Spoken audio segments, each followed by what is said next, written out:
proud is an understatement, and I don't think I even know a word that I can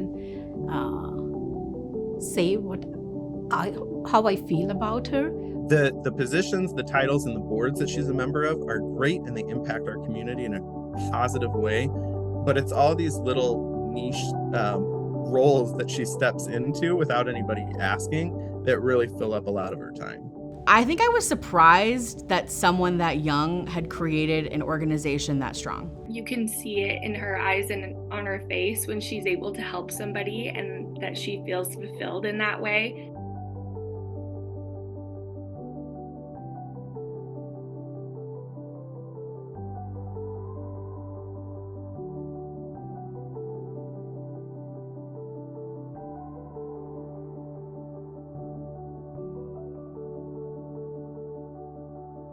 So my name is Maanya Pandey. I'm currently a sophomore at the University of Iowa, majoring in public health on the pre-med track. And I'm involved with a couple things on and off campus, but my main endeavor is being founder and president of Love for Ed. My name is Leticia Okane. I am VP of Community this year with the Junior League of Sioux City. I started Love for Ed in high school, but the story starts earlier than that. So growing up, women in my life told me their experiences dealing with menstruation living in another country.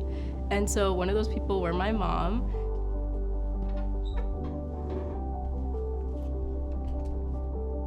I've gone through this accessibility issue where it was simply not available, and even if it was so expensive that my mom would not buy it. So we had to go through these home remedies. It was more to do with stigma. Oh, you're not supposed to talk about it. That's supposed to be, if you're on your period, be quiet. Don't talk to anybody. It's like you're cramping and stuff, but you're not supposed to bring it up or say to anything. Just gulp in some medicine and just get going. My name is Kayla Kellen. I am a co-chair of the Period Pantry for the Junior League of Sioux City. So the Junior League is a women's training organization. We are a nonprofit that helps empower women in Siouxland by utilizing leadership training and volunteer work. She's been instrumental in getting this thing off the ground. It started as an idea and Letty gave it wheels. So she was the one that met with all of the school officials to see how we can help them and how this project will best work, and kind of developed how we do everything that we do. There is never any downtime with Leticia.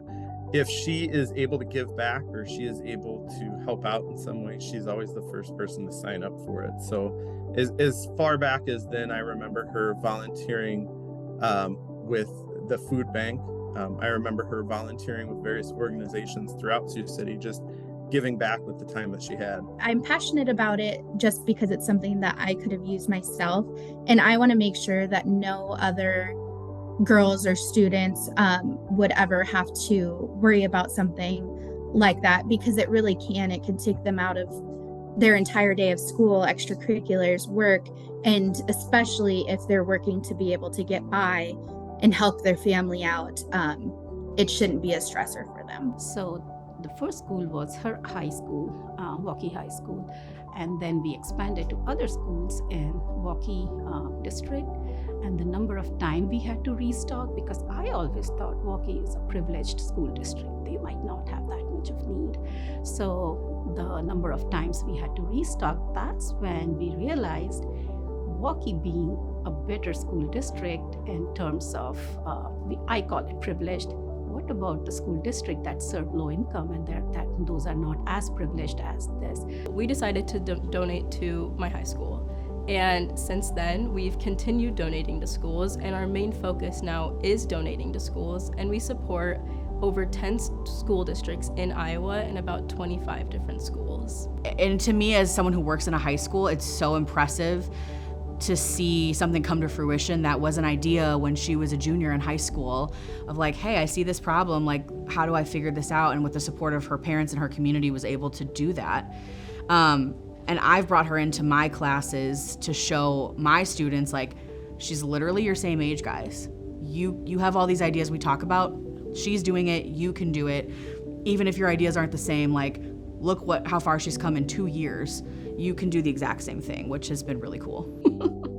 It's gone so crazy, and I have been on break for last 2 years, so I've been able to help her with taking care of the whole of Des Moines operation, because I thought she'll take it with her to Iowa City, but there's so much we have spread in Des Moines that it needs a constant attention.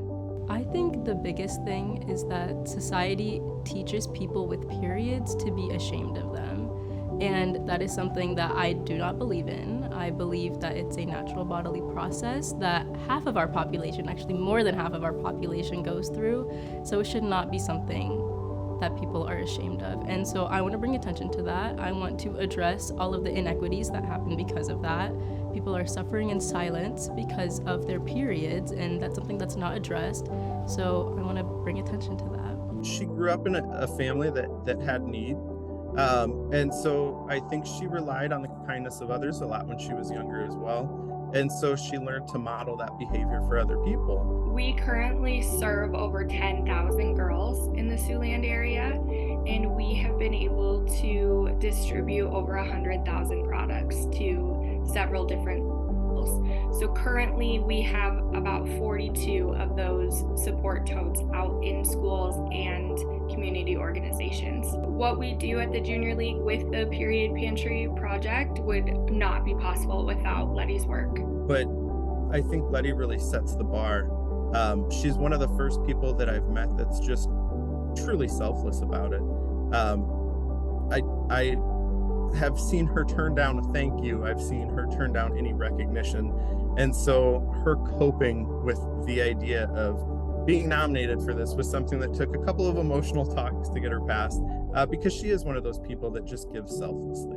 I think about the heroes in my life and the women in my life who have changed my world and made my world made me so powerful. And I think about the fact that I would not have been able to do any of this without the women in my life. And if I'm able to even change one woman's life and being able to do anything that they want to, I would consider myself a hero. I struggle in that aspect, but like I said, if I can at least touch one person or help one person, that's enough for me to be able to make it all worth it. Dear Maanya, thank you for doing this for all menstruators in need. I'm so proud of you. Be happy in life and be the voice of people who don't have one. Love you, Mom.